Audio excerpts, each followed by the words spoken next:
తప్పు చేయకుంటే భయమెందుకు? విద్యుత్ కొనుగోళ్లలో అక్రమాలపై కేసీఆర్కు కాంగ్రెస్ నేత సూటి ప్రశ్న. కాంగ్రెస్ ప్రభుత్వాన్ని అభాసుపాలు చేయాలనే దురుద్దేశంతో బీఆర్ఎస్ నేతలు తప్పుల మీద తప్పులు చేస్తున్నారని విమర్శించారు. ఇంకా ప్రభుత్వంలో ఉన్నట్లు భ్రమ పడకండి అంటూ హితవు పలికారు. కేసీఆర్ గారే ప్రతి ఒక్క అవినీతి అక్రమాల్లో ప్రధాన ముద్దాయిగా ఉంటున్న పరిస్థితి ఎందుకు వస్తుందో మీరు ఆలోచించుకోండి. ఒక కలెక్టివ్ క్యాబినెట్ డిసిషన్ ఉండాల్సిన పరిస్థితుల్లో ఫోన్ ట్యాపింగ్ అనగానే పెద్ద ఆయనే అంటారు, కాళేశ్వరం అనగానే పెద్ద ఆయనే అంటారు, విద్యుత్ కొనుగోలు అనగానే పెద్ద ఆయనే అంటారు. ఏ దాన్ని చూసినా ఇప్పుడు ఆయనే అంటున్న పరిస్థితి ఎందుకు వస్తున్నదో మీరు ఆలోచించుకోండి. ఇలా మేము పారదర్శకంగా విచారణ జరిపించడం అనేది ప్రభుత్వం యొక్క విధి. మేము లక్షల కోట్ల రూపాయల మీరు పనిచేసినాము, జీడిపిని పెంచినాము, స్టేట్ జీడిపిని పెంచినామని చెప్తారు కదా. ఇలా 22 లక్షల కోట్ల పైచిలకి అలా ఇక్కడ పనులు జరిగితే దాంట్లో అక్రమాల శాతం దాదాపు 25 to 30% ఉన్నట్టుగా ఒక ప్రైవేట్ అంచనా ఉంది. మరి దీనికి ఎవరు బాధ్యత వహించాలి? ప్రజల సొమ్ము ఇలా దోచుకున్న వాళ్ళను దొంగలు అంటారు. ఆ దొంగ ఆయన ఇప్పుడు ఏమంటుండంటే నాకు ఆ పోలీస్ ఆయన నన్ను అరెస్ట్ చేయాలి, ఎస్ఐఏ నన్ను పట్టుకోవాలంటున్నాడు. మిమ్మల్ని ఎవరు పట్టుకోవాలి, ఎట్లా పట్టుకోవాలి, మీరు చేసిన దొంగతనాలు ఏందనేది ఎంక్వైరీ కమిషన్స్ ఈరోజు తేలుస్తాయి. ప్రభుత్వానికి మీరు టర్మ్స్ డిక్టేట్ చేస్తున్నారు అంటే ఏంది? మీరు ప్రభుత్వంలో ఉన్నారనుకుంటున్నారా? ఏ కమిషన్ దేని కొరకు వేయాలి, ఏ అంశాల మీద చేయాలి, నిర్ణయాలు తీసుకోవడానికి రికమెండేషన్స్ ఉంటాయి. రికమెండేషన్స్ను కూడా దాన్ని బెదిరించేటట్టు, దాని స్టాంటిటీని బెదిరించేటట్టుగా ఇలా పనిచేస్తున్న ఇలా బీఆర్ఎస్ పార్టీ ఒక దివాలా తీసిన పార్టీగా మేము భావిస్తున్నాం. ఇట్లా కాకుండా అసలు ఫస్ట్ మీరు కలిసి కూర్చొని చర్చించి మీ ఎజెండా ఏందో ఫిక్స్ చేసుకోవాల్సిన అవసరం ఉంది. అన్నిటికంటే ముఖ్యంగా చెప్తున్నారు, జగదీశ్వర్ రెడ్డి గారు ఒక మాట అన్నారు హౌస్లో, మీరు మేము ఎక్కడ కూడా అవినీతి చేయలేదు, మేము న్యాయబద్ధంగా ఉన్నాము, మీరు ఏ కమిషన్స్ వేసినా దాని ముందుకు వచ్చి మేము ఇలా సమాధానం చెప్పడానికి సిద్ధంగా ఉన్నామని చెప్పి సభా సాక్షిగా చెప్పిన తర్వాత ఇలా కమిషన్ వద్దని చెప్పడం అనేది ఏ రాజకీయమో మీరు ఆలోచించుకోవాల్సిన అవసరం ఉన్నది.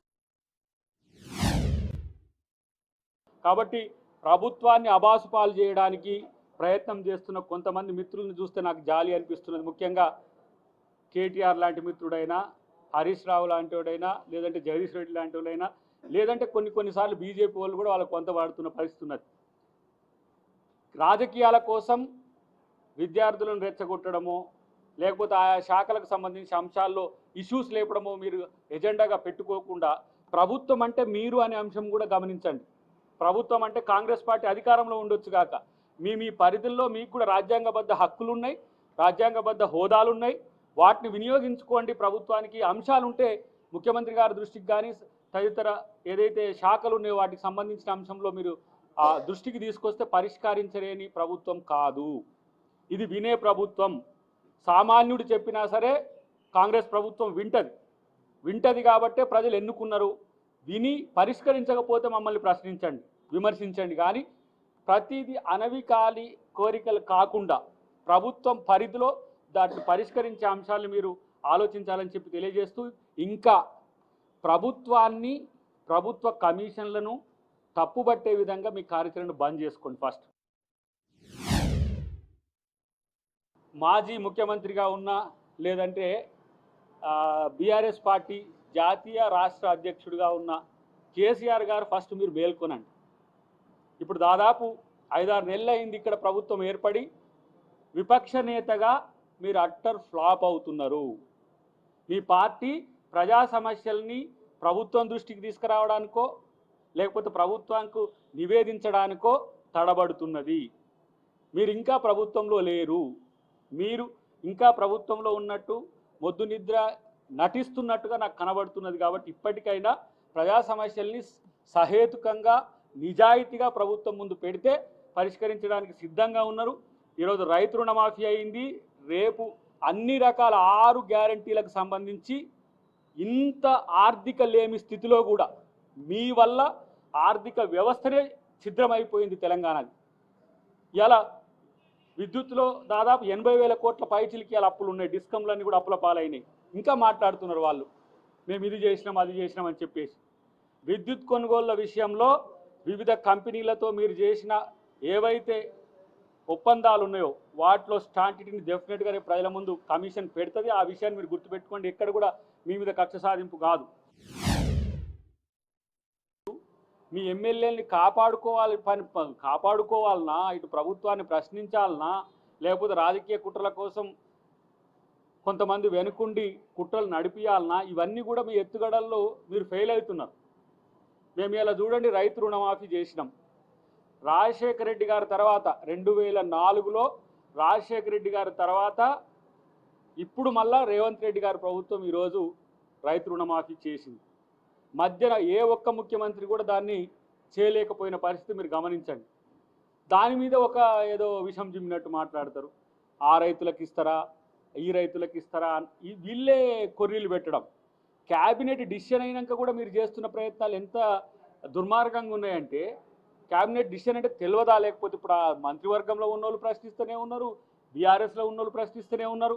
అన్నిటికంటే ముఖ్యంగా మీరందరూ కలిసి మాట్లాడుకోండి. కనీసం ఫామ్ హౌస్లలో కాదు, మీ సమావేశాల్లో మాట్లాడుకోండి. మీ యొక్క ఎజెండా ఏందో ఫిక్స్ చేసుకోండి. మేము ప్రజల్ని దోచుకుంటాం కానీ మమ్మల్ని ఎవరు అడగొద్దు. వేసే కమిషన్ను కూడా ప్రశ్నించే స్థాయికి వచ్చింది ఇప్పుడు. ఈరోజు ఏ కమిషన్ వేసినా కూడా ఆ కమిషన్ను ప్రశ్నించడము, ఎదురుదాడి చేయడం, ఆ కమిషన్ చైర్మన్, ఆ కమిషన్లో ఉన్న లేకపోతే ఆ ఎంక్వైరీ ప్రాసెస్లో ఉన్న వ్యవస్థను ప్రశ్నించడము అనేది వాళ్ళకి ఈరోజు అలవాటుగా మారిపోయింది. నేను ఒక మాట అంటున్నా, కాంగ్రెస్ పార్టీగా హైకోర్టు చెప్పినట్టు ఇందాం. హైకోర్టు ఇప్పుడే ఒక ఇంటీరియం ఆర్డర్స్ ఇష్యూ చేసింది. మీరు కమిషన్ యొక్క వ్యాలిడిటీని, కమిషన్ యొక్క శాంక్టిటీని, కమిషన్ యొక్క స్టాట్యుటరీ రైట్స్ను ప్రశ్నించడం కాదు.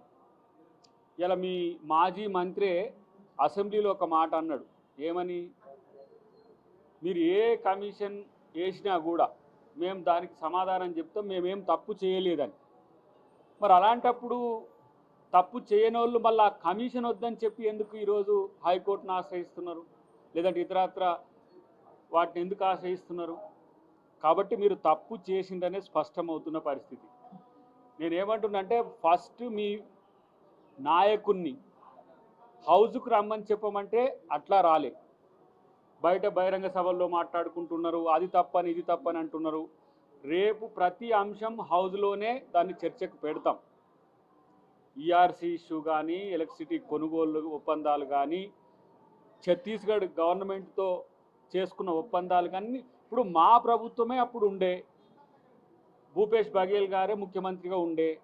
మరి అక్కడ ఒప్పందం చేసుకున్న ముఖ్యమంత్రి గారికి లేని ఇలా బెనుకు మీకు మీ మాజీ ముఖ్యమంత్రి గారికి ఎందుకు వస్తున్నది?